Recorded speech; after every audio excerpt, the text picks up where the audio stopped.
Olá,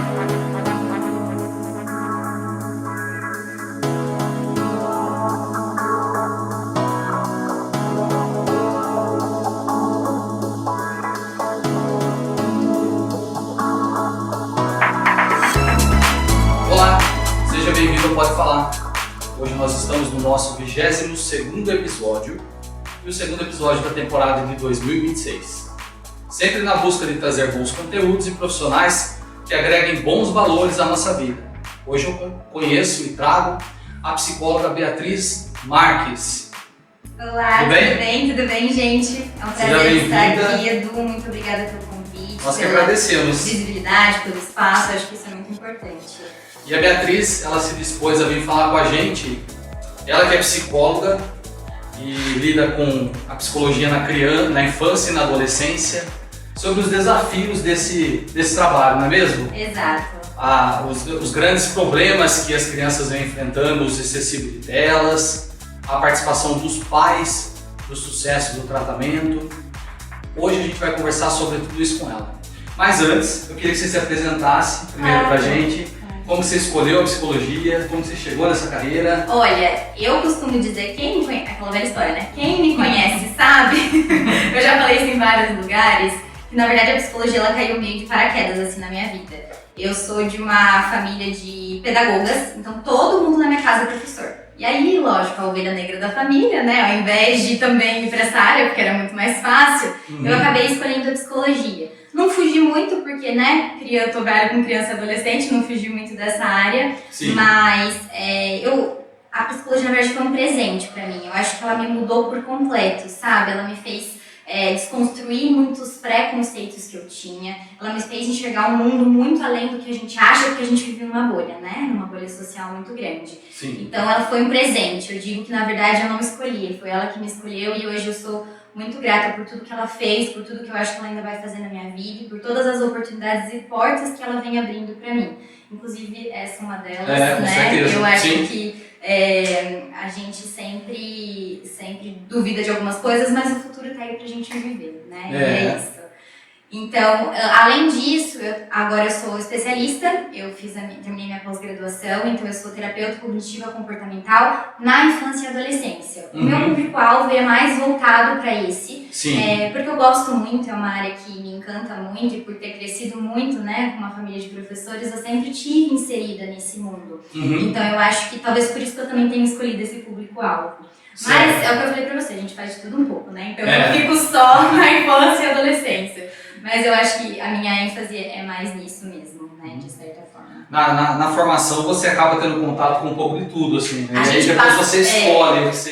E a gente não sabe, eu não sei se todo mundo tem acesso, mas a psicologia ela tem áreas infinitas que você nem imagina.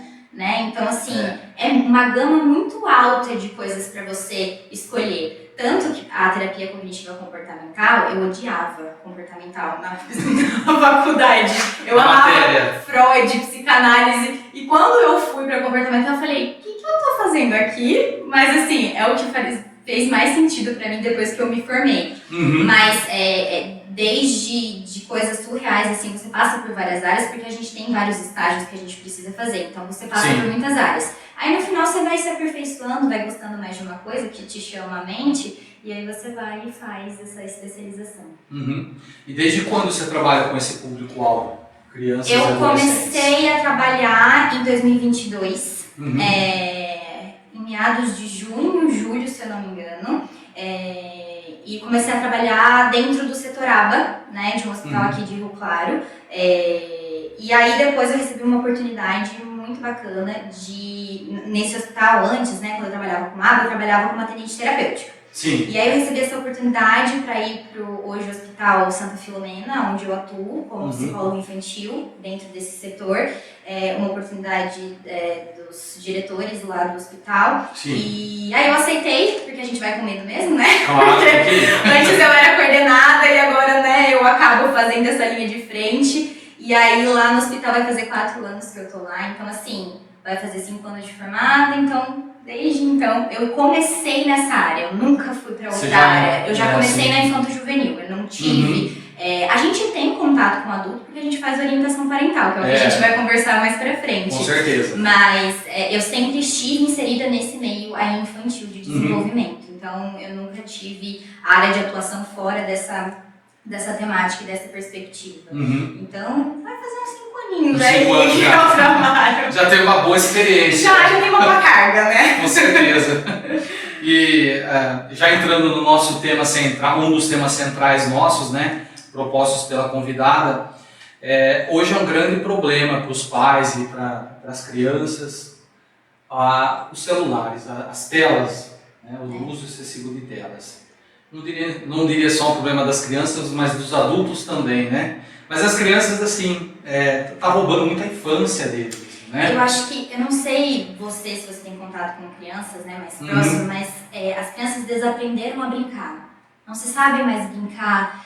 Hoje os presentes não são mais jogos, brinquedos, ursinhos de pelúcia, afins, né, brinquedos nessa gama. É um tablet, é um celular, é um videogame. Então, eu acho que isso é um problema público mesmo, sabe? No sentido de social. Eu acho que é social. Porque nós somos uma sociedade. Inclusive eles são uma sociedade que quando eles nascem, eles já nascem dentro desse mundo tecnológico, né? Não é igual a gente que nasceu e aí as coisas foram sendo criadas, foram vindo, eles já nascem nessa atualidade de tecnologia, de ansiedade, de tudo muito rápido para ontem, né? Uma modernidade muito líquida, né? Muito fugaz. Então, eu acho que eles já nascem dentro dessa esfera. E aí é muito naturalizado, é muito normalizado. E aí o que acontece? Nós adultos normalizamos o uso disso. A gente naturaliza. Como se, mas, né? Fosse algo normal. É como se fosse algo corriqueiro. Mas eu acho que a gente não percebe o que pode vir no pós. Né? Porque no agora, ele salva, né? Fica ali na frente da tela e no pós. Quais são esses prejuízos? O que isso traz, né? Dentro dessa questão das telas? E quando eu sugeri esse tema para você, eu até agradeço por você ter aceito, porque é a maior queixa e a maior demanda dentro da clínica. Eu fiz mais de, acho que 20 anamneses, né, que a gente vai dando alta e vai surgindo horário e tudo mais. Não tem uma anamnese que não tenha esse tipo de demanda. E uma das perguntas da minha anamnese qual é o uso de telas? E aí eu costumo dizer, pai, não adianta você mentir pra mim, porque na hora que essa criança estiver comigo aqui na clínica, eu vou identificar se ela usa demais ou se ela não usa telas. É nítido. É nítido comportamentalmente falando, emocionalmente falando e socialmente falando. É nítido o uso de telas. Então não tem como a gente omitir. Isso não existe. É nítido o quanto a criança usa, ou o adolescente, enfim, usa ou não usa as telas. Essa observação que você fez é muito interessante, porque você está querendo dizer assim, há diferenças nítidas de comportamento, ou seja, afeta mesmo o comportamento dessas crianças. Afeta. Eu acho que dentro de... Hoje a gente trabalha com crianças tanto típicas quanto atípicas. Eu acho que isso é importante a gente, né, localizar nesse sentido. Então, assim, as crianças, já explicando, né, qual é essa diferenciação de típicas e atípicas, ou neurotípicas ou neuroatípicas, também tem essa conceitualização, tá? Mais atual. Então, as crianças típicas ou neurotípicas são aquelas crianças que têm os marcos de desenvolvimento esperado, né? Então, tá ali dentro de algo comum, que é esperado dentro desse desenvolvimento infantil, não tem atrasos, não tem déficits. Então, seria isso. As crianças atípicas, elas já vêm dentro de um marco de desenvolvimento que não é esperado. Que eu tenho um atraso de fala, um atraso global, alguma coisa que é esperada para fazer naquela determinada faixa etária e ainda não faz. E aí tem essas dificuldades desses déficits. Então, essa é a diferença, né? As crianças típicas e atípicas. E, indiferentemente, se for crianças típicas e atípicas, as duas, quando usam telas, têm prejuízos significativos. Indiferente se tem um transtorno, se tem alguma dificuldade de desenvolvimento ou se não tem. Prejuízo é prejuízo. Então, nessas duas esferas e nessas duas gamas de crianças, tem prejuízo. Não tem como a gente falar que não. O celular não perdoa nenhuma faixa etária. Não perdoa, gente. E um grande problema. A gente ir direto, as pessoas vêm dando estratégias, né, para tentar coibir esse uso excessivo das telas, mas é uma grande dificuldade mesmo, né? É uma grande dificuldade por conta dessa normalização que eu falei. Tá. Não se vê esse problema. Uhum. Então, por exemplo, assim, não só o uso das telas, mas também o conteúdo consumido. Eu acho que isso é muito importante da gente frisar aqui. Não é só usar, é o conteúdo que eu consumo dentro desse uso. Conteúdos muito disfarçados de coisas infantis, que não são nada infantis. Não são infantis. Hoje a gente tem... eu não sei se às vezes as pessoas rolam na timeline aí do Instagram e tudo mais e veem alguns cortes de alguns vídeos. Então, por exemplo, por que os filmes de antigamente ou desenhos de antigamente eram melhores do que os de hoje? E os vídeos, quando apontam isso, eles estão certos, não é fake news, nada disso. O que acontece? Antigamente os desenhos, todo o conteúdo que a gente tinha era pensado, tá? Nesse desenvolvimento. Então, assim, as cores eram diferentes, os estímulos eram diferentes, não era muita informação tudo junto. Hoje não. Hoje são cores gritantes, estímulos intensos, falas extremamente prejudiciais, se a gente for pensar, carregadas de muito... de coisas adultizadas mesmo, né? Se a gente for parar pra pensar. E uma agitação de tudo muito junto. Muita informação. Uns personagens histéricos, né? Exato, uns personagens que...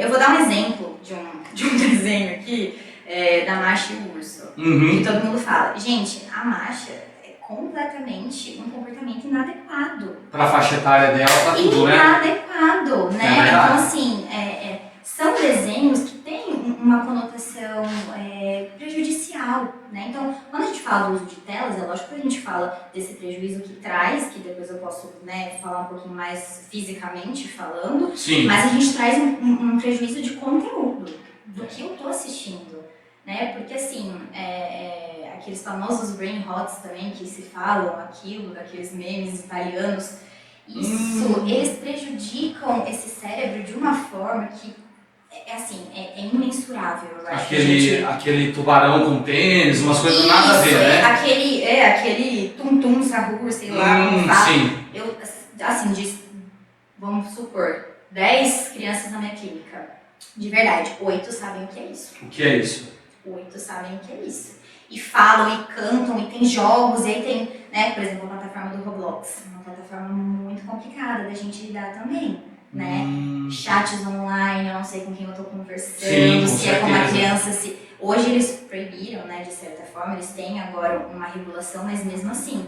E são plataformas que estão aí os pais falam, tá jogando um jogo, tá vendo um videozinho, tá cantando uma musiquinha. Então, quando eu falo para os pais sobre o uso de telas, eu falo sobre os conteúdos assistidos também, porque não é só o uso. Além do excesso, tem o que consome, né? É o que eu consumo, né? A gente também, né? A gente fala mais de crianças e adolescentes, mas a gente também consome, às vezes, umas coisas que, né, não tem informação, é uma futilidade, às vezes, enfim. E esse uso também, a gente tem que parar para pensar, quando a gente fala de telas, a gente fala de todos os tipos de telas, tá? Sim. A gente fala desde um celular, a gente fala de computador, a gente fala de televisão, a gente fala de tablet, a gente fala de tudo. A gente fala de todo e qualquer tipo de tela. Todo e qualquer tipo de tela. Exato, porque às vezes me perguntam, Bia, na televisão então pode? Não é que pode, né? É que a televisão fica numa distância às vezes um pouquinho maior, dá pra você controlar mais o que a criança assiste, não é algo que ela tá aqui. Mas todo e qualquer tipo de tela é prejudicial, porque existe uma luz azul nessas telas, acho que você sabe. Sim. Essa luz azul, ela produz no nosso cérebro uma produção intensa de um neurotransmissor que chama dopamina. A dopamina é um neurotransmissor do prazer. Então, beleza, a gente gosta, a gente quer aquilo e tudo mais. Mas quanto mais essa dopamina é produzida em excesso, ela causa irritabilidade, ansiedade, agressividade e impaciência. Então, assim, ela é ok, porque ela é um neurotransmissor do prazer, a gente precisa senti-la, ela faz parte da nossa questão biológica, mas em altas quantidades, em excesso... Ela é extremamente prejudicial. Exatamente. E a criança fica ali com o celular, com o tablet, refém dessa luz azul ali, essa luz azul atuando no sistema neurológico, posso dizer? Exato, neurológico. Ela tem uma sensação de prazer momentânea. Exato. Isso dá inunda o cérebro de dopamina. Exato. E E quanto mais eu uso, mais eu me vicio. Porque a dopamina causa o prazer, aquela saciedade. Então, cada vez eu vou querer o quê? Mais. Outra coisa também dessa luz azul que é importante falar, ela tira e inibe a nossa produção de melatonina, que é o hormônio do sono. Do sono. Ah, Bia, meu filho não tá dormindo bem. Pois é, até que horas ele fica nessa tela, né? Dizem, né, uma vez eu fui num endocrinologista e ele falou isso de uma forma muito clara. A sua rotina de sono tem que começar 1 hora antes de você deitar. Então é tirar todo tipo de tela, indiferentemente de que tela seja, 1 hora antes. E aí você vai fazendo essa rotina.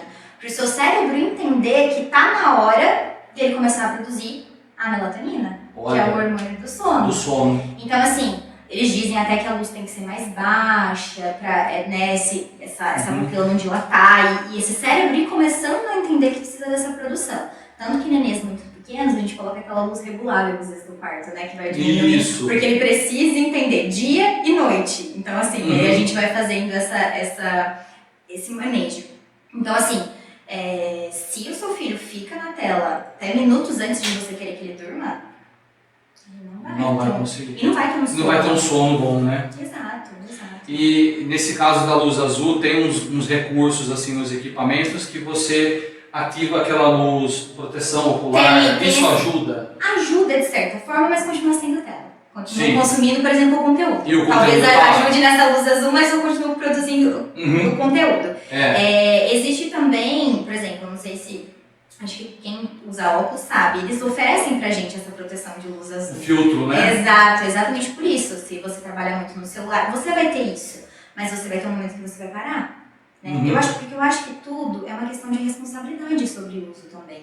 Então, assim, a tecnologia tá aí para ajudar a gente não pode ser hipócrita de falar que a gente não vai usar, que essas crianças não vão ter contato, porque isso vai acontecer. Mas eu acho que essa responsabilidade de uso que precisa acontecer. Que muitas vezes nenhum adulto tem. Fica, né? Horas fala que não é pra criança usar, mas tá lá na frente da criança usando. Mas ele mesmo usa, né? Exato. E exemplo puxa exemplo. Isso é uma coisa muito importante, né?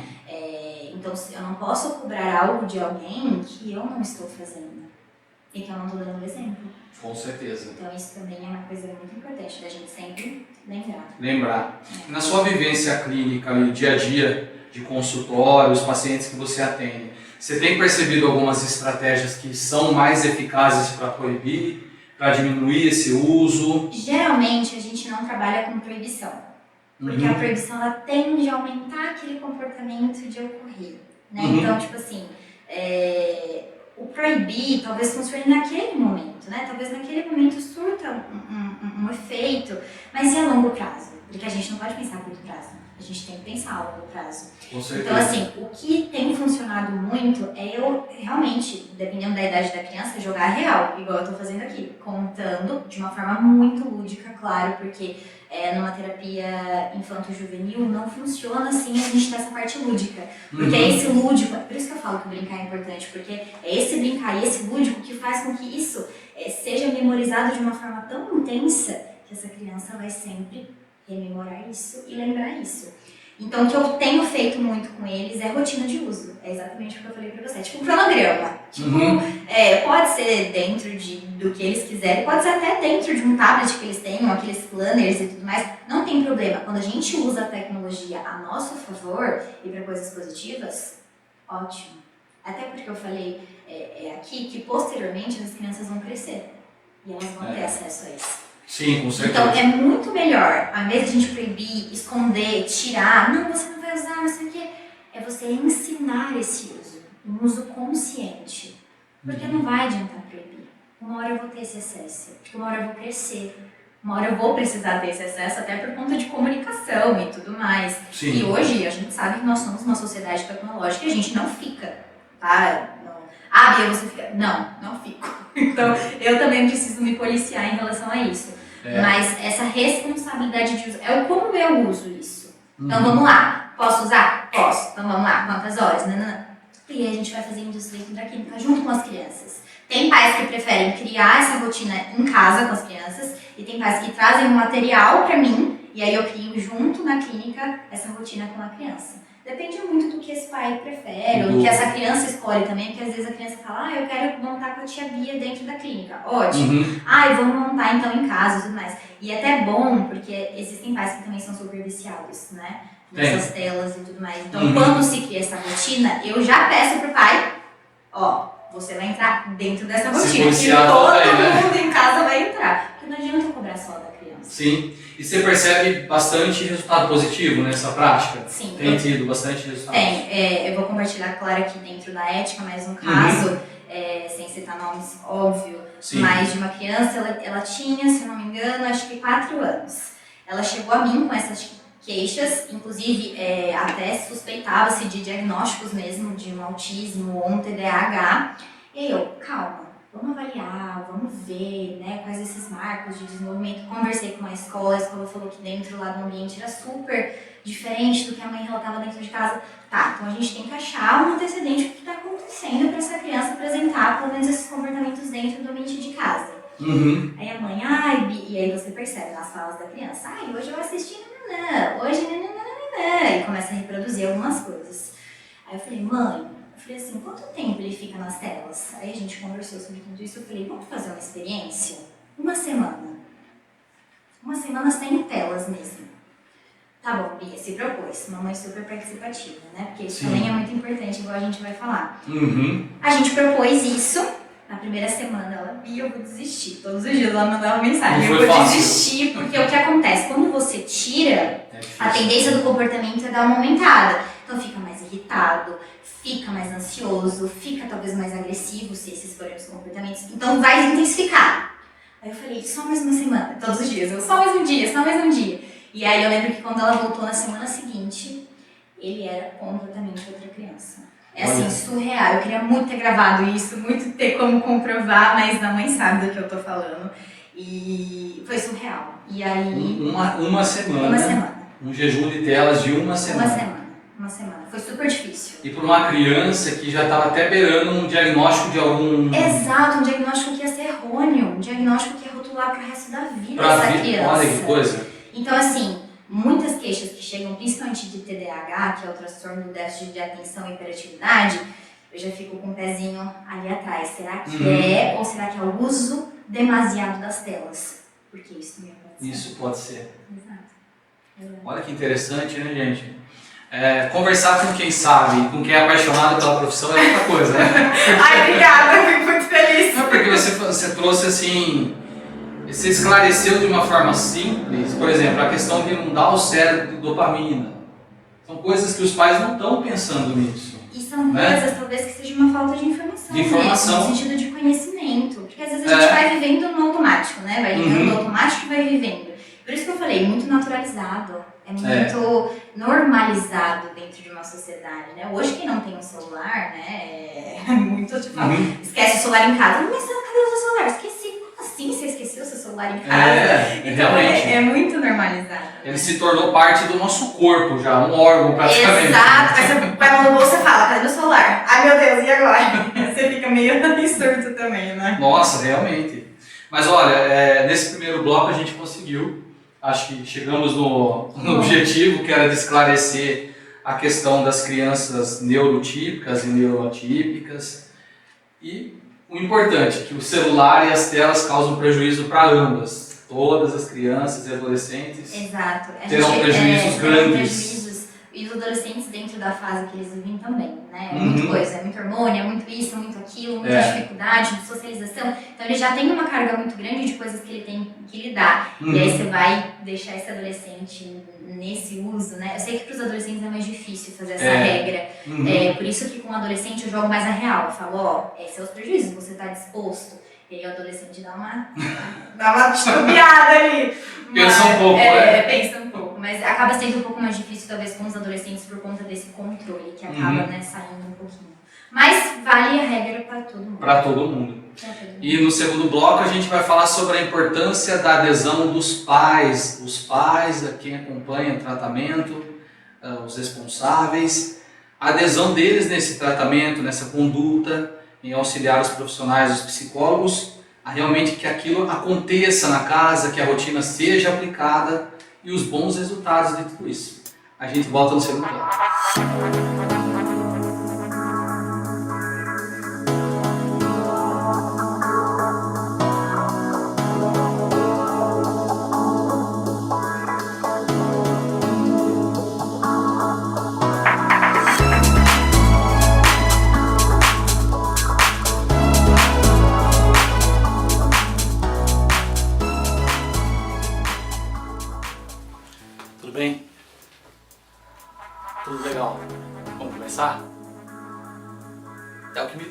que é o sonho de criança, de trabalhar com comunicação, de fazer entrevistas. Eu brincava muito com isso quando era criança, né? Sim, o objetivo do podcast é justamente esse, é trazer as pessoas para falarem, seja uma boa história, seja um conhecimento técnico, algo que possa agregar na vida das pessoas. Sim. Rio Claro já tem muitos podcasts, a gente sabe disso. Esse vai ser mais um, mas vai ser um diferente. O que eu tenho para entregar é boa vontade, talento, força de vontade de fazer as coisas. Acho que isso que é importante, porque se a gente não tiver boa vontade, a gente não faz nada, mesmo tendo talento. Bons convidados, claro, a gente pretende trazer bons convidados, à medida do que for possível, e os convidados que aceitarem o nosso convite. Sim, Rio Claro já ficou famosa por muita coisa. Nós temos a Torre Eiffel, nós tivemos vários memes aqui na cidade de Rio Claro que tornaram a cidade muito famosa, e agora o meu podcast vai tornar a cidade famosa também. Tá aprovado? Então tá bom. Estreia nessa quarta-feira, Pode Falar. O meu podcast onde você pode falar.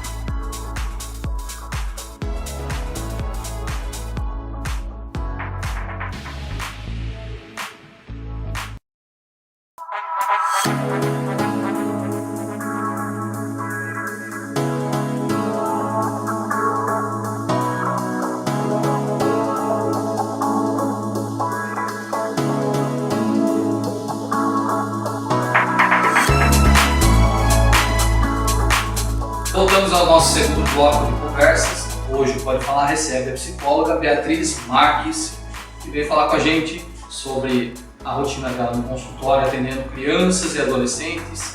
E um dos maiores problemas relatados por todos os pais e pelas crianças é o excesso no uso de telas, o que isso pode causar no desenvolvimento dessas crianças, desses adolescentes, e as estratégias que a gente pode tentar para minimizar esse problema. Ela também falou no primeiro bloco sobre a diferença das crianças neurotípicas e neuroatípicas e o impacto desse excesso de uso de telas para cada uma delas, que é, como ela disse, ele prejudica todas as crianças, sem exceção. Né? Sem exceção. Não tem exceção. Agora, no segundo bloco, a gente vai falar sobre a importância da família. A família que acompanha o tratamento psicológico e que vai, de fato, ajudar o psicólogo a pôr em prática tudo aquilo que é discutido em consultório, não é mesmo? Exato. Eu acho que quando a gente fala sobre participação da família, seja essa família composta por membros, né, de diversos, que a gente tem vários formatos de família hoje em dia, então não necessariamente só os pais, mas avós, tios, cuidadores e tudo, né, e afins. Então é essa família de forma geral que a gente vai falar. Então o meu lema assim dentro de consultório, isso eu deixo muito claro já na primeira conversa com os pais. São no máximo 50 minutos que a gente fica aqui, né, em sessão com a criança e tudo mais, até menos em alguns casos, e com vocês é a vida toda. Então, se vocês não fizerem que a clínica seja uma extensão da casa de vocês, não vai funcionar. Não sou eu, porque eu acho que tem muito essa visão de que o psicólogo é o salvador, né, é o detentor de todo saber, é quem vai me ajudar. Eu sinto muito isso. Né? Então, escola encaminha, a psicóloga vai lá e dá conta. A família procura, não. Ai, vai, toca. Não é assim que funciona. Eu sou uma profissional que eu bato muito na tecla dessa multidisciplinaridade, que é família, no caso de crianças e adolescentes, escola e profissionais, porque às vezes elas são acompanhadas por outros profissionais também. Sim. Né? Fonoterapeuta ocupacional, psiquiatra, e todos esses outros profissionais também fazem parte desse processo dessa criança. Então, quando eu falo da multidisciplinaridade, eu falo isso. E aí, quando eu falo, né, esse termo gigantesco que a gente fala, todo mundo fala, é profissional com profissional. Não, é família. Família junto. É escola. Porque se a gente não tá alinhado e se a gente não tá falando a mesma língua, não vai funcionar, gente. Eu sinto muito, é idealizado, é uma utopia, não vai funcionar. Eu sou sempre muito clara com os meus pais em relação a isso, porque são minutos que eles passam com a gente, e com os pais ou cuidadores e afins é o resto da vida.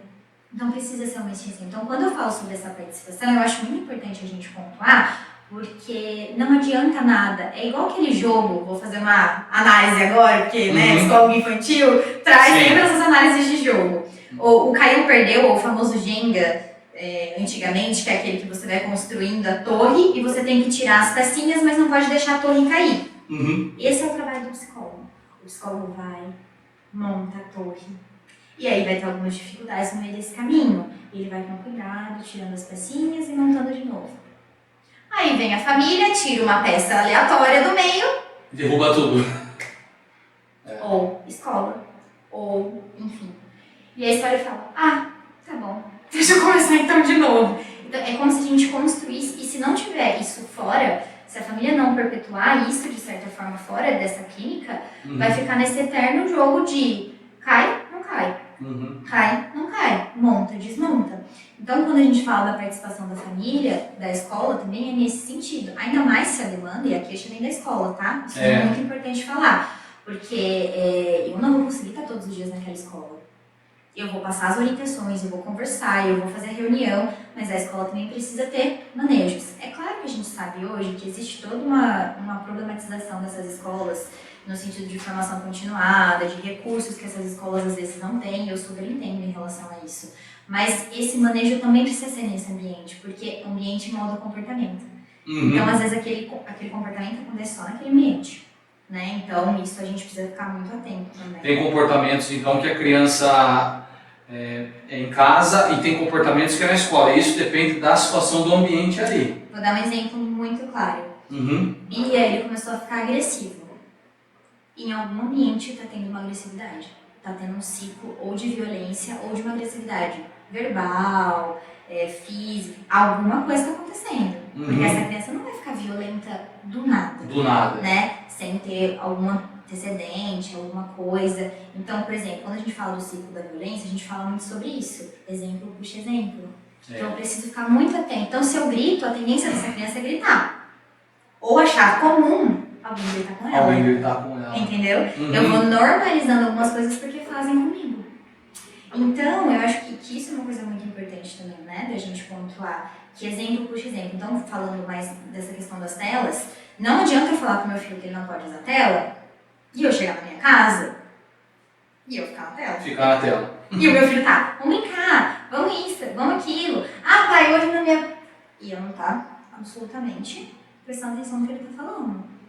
Porque muitas das crianças chegam no consultório e falam, meu pai fala pra eu não usar a tela, mas ele usa a tela o dia inteiro. Aí eu falo, calma lá, mas ele usa a tela porque ele precisa pro trabalho. Não, tira, eu não trabalho com isso. Eu falo, tá, então temos um problema aí, né? Porque ainda quando os pais utilizam disso como ferramenta de trabalho, a gente entende e conclui isso para as crianças. Olha, o papai e a mamãe precisa, porque eles trabalham com isso. Sim. Agora, quando não é com isso, aí vira aquela coisa da criança falar, por que eu não posso ir à escola? E a criança percebe, né? Exato. E é claro que a gente tem uma diferença do que a criança pode e o adulto pode. Mas nesse caso das telas, é exemplo. Sim. Então, como que eu falo para uma criança não usar a tela e no momento que ela mais precisa do brincar e tudo mais, eu não tô ali. Eu tô aonde? Na tela. Na tela.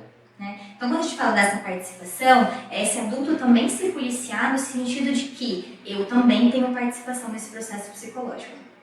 Né? Não dá pra eu só demandar, eu só deixar essa carga. Eu preciso também entender que também é uma carga e que eu preciso dividir. Então, o papel do psicólogo vai até o limite dele.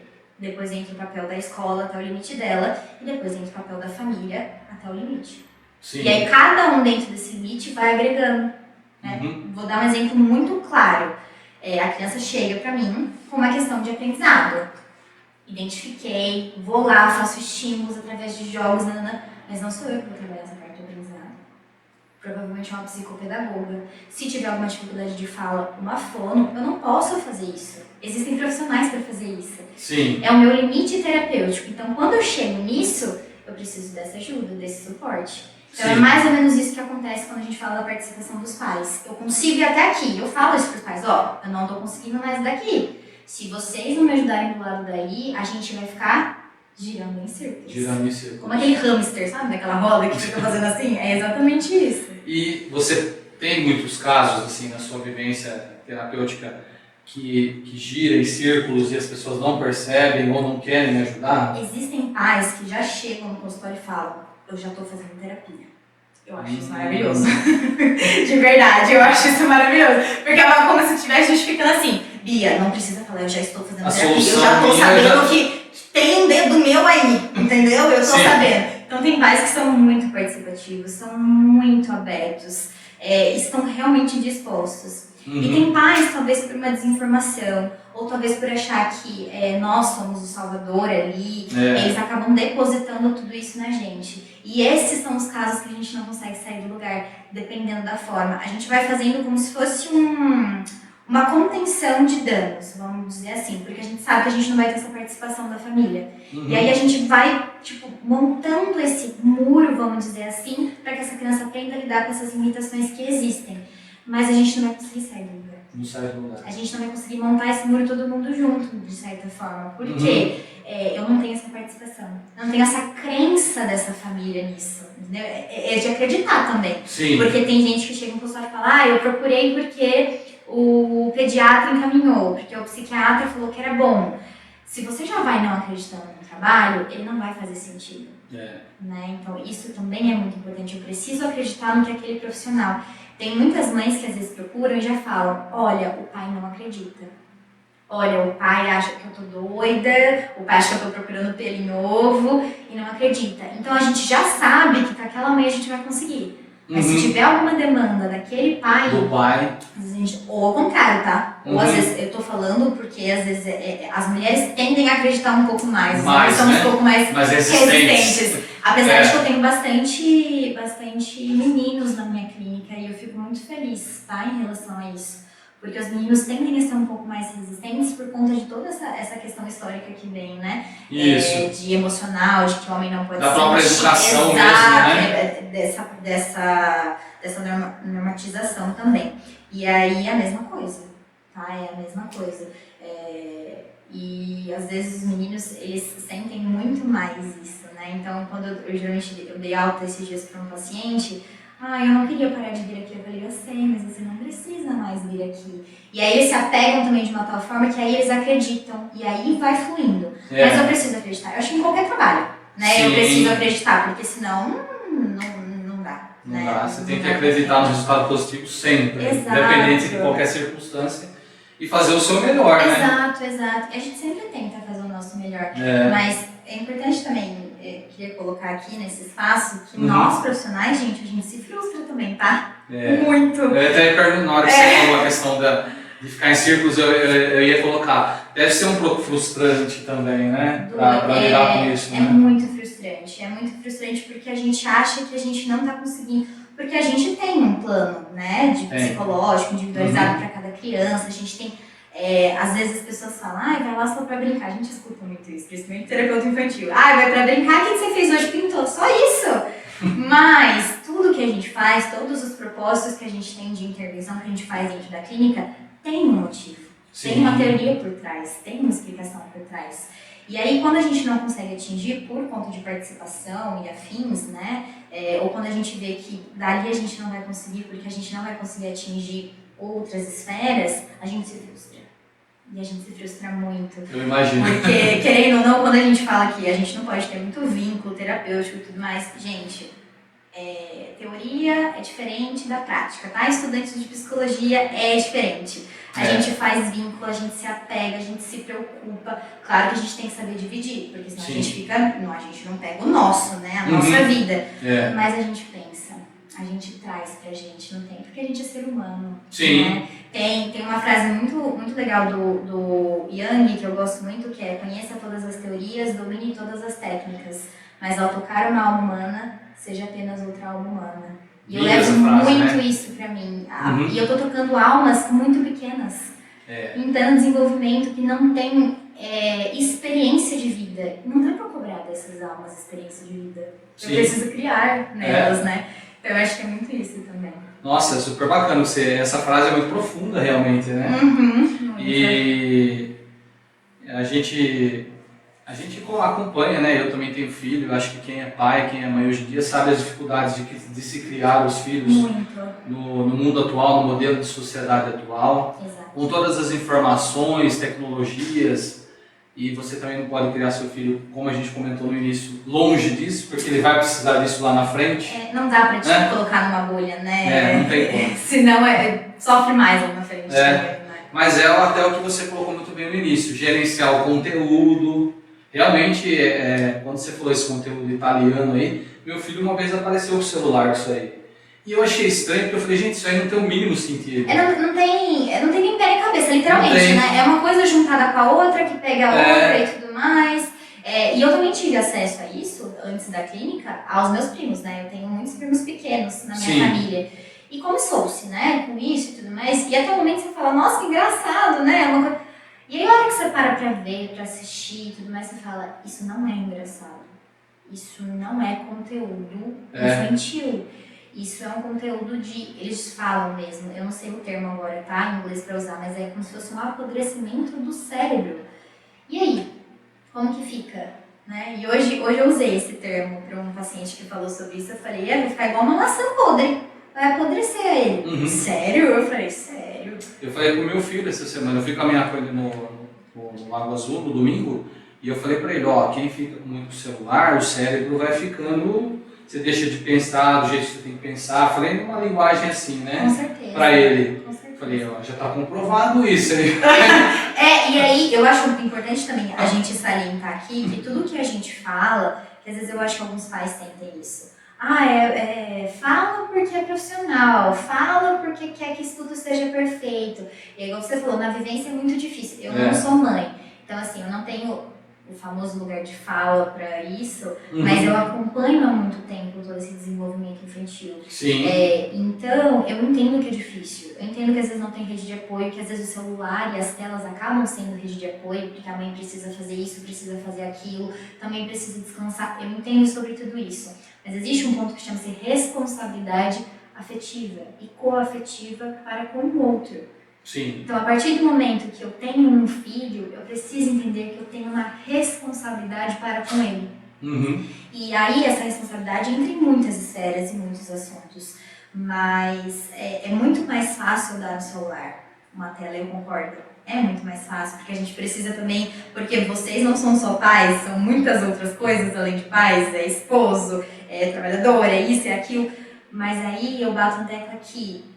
É uma responsabilidade a criação dessa criança. Então, não dá pra gente denominar isso para um celular. Hoje, muitas crianças estão sendo criadas pelo celular. Pelo celular, infelizmente. Então, e a conta lá na frente vai vir muito alta. E aí acho que não vale a pena querer pagar essa conta. Alta, eu diria que um pouco alta. Porque, sei lá, eu acho que o desenvolvimento de uma criança, de um adolescente, o adulto vai ser muito prejudicado, a vida adulta, né? Exato. Quando eu pergunto, nossa Bia, mas você atende crianças muito pequenas, né? A partir dos 3 anos, eu falo, então, mas a gente já está preparando para o futuro. Às vezes não é agora que a gente vai ver essa evolução, às vezes é lá na frente. Que tudo isso que a gente está fazendo agora, muito pequenininho, vai surtir efeitos extremamente positivos. Então, às vezes, e uma coisa muito importante de pontuar é que as evoluções, às vezes, elas não são nítidas e escancaradas, tá? Às vezes não é tipo um cartaz, olha, evoluí aqui. Não, às vezes não é nesse sentido que acontece. Às vezes a evolução ela é muito pequena e o pai se frustra, mas ela é pequena para o pai, não para aquela criança ou não para aquele adolescente. Eu acho que isso é muito importante salientar aqui, nenhuma evolução é pequena. Toda evolução é uma evolução. É uma evolução. Né? Por mais que a gente às vezes não observe, não veja, mas toda evolução é uma evolução. E é mérito do trabalho dos profissionais e da família quando ela está engajada realmente nesse propósito, né? Eu acho. E que bom a gente falar dessa importância, ter esse tempo para falar sobre isso, que é algo que realmente precisamos pensar melhor na educação dos nossos filhos hoje em dia. Tem algo mais que você queira acrescentar, Beatriz, sobre esse assunto? Olha, eu acho que assim, a gente faz o que dá, porque também não dá pra gente passar dos nossos limites, mas eu acho que quando a gente acredita e quando a gente está disposto a mudar, eu acho que a mudança ela acontece de uma forma genuína, né? A gente pede e clama tanto por mudanças e a gente esquece que a mudança pode começar a partir de nós. Então eu acho que isso é uma coisa muito importante, né? Eu Sim. gosto muito de citar frases, então eu vou citar mais uma, tá? Sim, pode citar. Inclusive essa frase, na época eu nem sabia, tá, gente? Porque na época a gente é muito adolescente, rebelde pra saber da importância de algumas frases. Mas teve uma frase que foi estampada na minha camiseta do 9º ano, quando a gente se forma e vai pro colegial. Colegial. Que era do Mahatma Gandhi, que ele fala: seja a mudança que você deseja ver no mundo. E eu levo isso também para onde eu vou. Uhum. Ser a mudança que eu desejo ver no mundo é entender que não dá só para cobrar do outro, não Sim. dá só para esperar do outro, eu também preciso começar por mim. Né? Então, dentro da terapia a gente fala, se você não escolher mudar, ninguém vai escolher mudar por você. É verdade. A mudança é uma escolha própria. Claro que existem outras escolhas que influenciam nessa nossa tomada de decisão em algumas vezes, mas se a gente não decide mudar e não escolher mudar, a gente não vai mudar. Não há quem faça a gente mudar. Então eu acho que de pouquinho em pouquinho, se a gente for atingindo, se hoje, né, aqui nesse podcast, nesse espaço, a gente conseguiu atingir alguém, fazer algum pai pensar de uma forma diferente, um adolescente que seja assistindo, que tem um pouco mais de discernimento, né, porque as crianças são muito novas ainda para entender desses prejuízos, por isso que a gente trabalha de uma outra forma, mas se hoje a gente conseguiu atingir qualquer tipo de pessoa, desde um profissional até um pai, até escolas, eu acho que o nosso trabalho já foi muito bem feito. Já plantamos uma semente aí, Com né? certeza, e vamos regá-la. Vamos regá-la. Então, Beatriz, eu queria já aproveitar para te agradecer pela disponibilidade de estar com a gente. Fica o convite já feito para próximos assuntos. Olha, gente, eu venho. Eu venho. Quem vem aqui e gosta, volta outras vezes. E que venha mesmo trazer outros assuntos importantes. Porque o objetivo dessa janela, desse podcast, é trazer boas informações. E eu acho bons conteúdos. Eu acho que isso aqui, gente, já falando, é uma forma de conteúdo ótima. Sim. Tá? Consumam isso, consumam informação, consumam podcasts que falem sobre as temáticas, que eu acho isso muito importante. A gente falou sobre os conteúdos consumidos, eu acho que esse é um tipo de conteúdo maravilhoso. Que agrega algo pra gente. Agrega, não é futilidade. A gente Sim. não tá falando sobre futilidade, a gente tá falando sobre assuntos importantes. Importantes. Então eu acho que isso é maravilhoso. Maravilhoso, com certeza. E agora eu gostaria que você desse suas redes sociais. Claro! Ou as informações que você achar pertinentes. Gente, peço paciência nas minhas redes sociais, porque eu não sei, né, fazer muito esses conteúdos profissionais, mas quem quiser me seguir, o meu perfil é psi_biamark, tá? Eu faço muitas coisas lá, eu coloco muitos conteúdos muito importantes, de muitas dúvidas, então o que vai surgindo na clínica eu vou pegando essas temáticas e vou postando lá, vou criando posts, eu falo muito com vocês igual eu tô falando aqui, tá, gente? Então assim, eu adoro falar, então pra mim é uma facilidade ter esse contato mais próximo. Então me acompanhem lá, se quiserem me achar, me chamem lá, conversem comigo, enfim, assistam a gente, tanto eu como o Edu. Eu acho que são conteúdos e pessoas e profissionais que eles estão contribuindo para essa mudança que a gente deseja ver no mundo.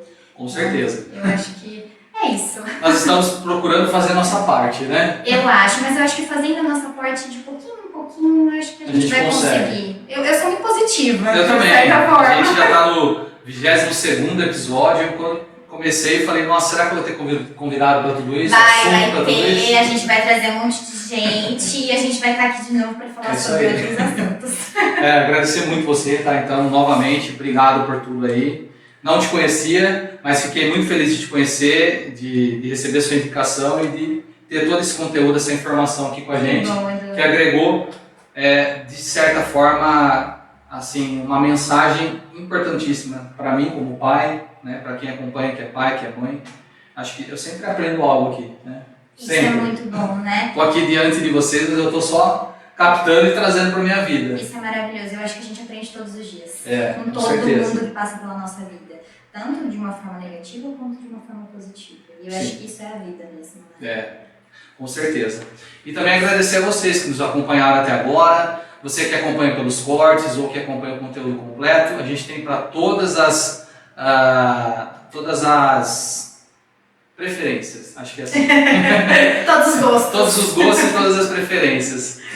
Continue nos acompanhando, curtindo, comentando, seguindo o Instagram, @EduNights, e o canal do YouTube. Também estaremos no TikTok, no Kawaii, levando os cortes para propagar melhor esse conteúdo. Muito obrigado pela sua companhia e até o próximo episódio. Tchau, tchau.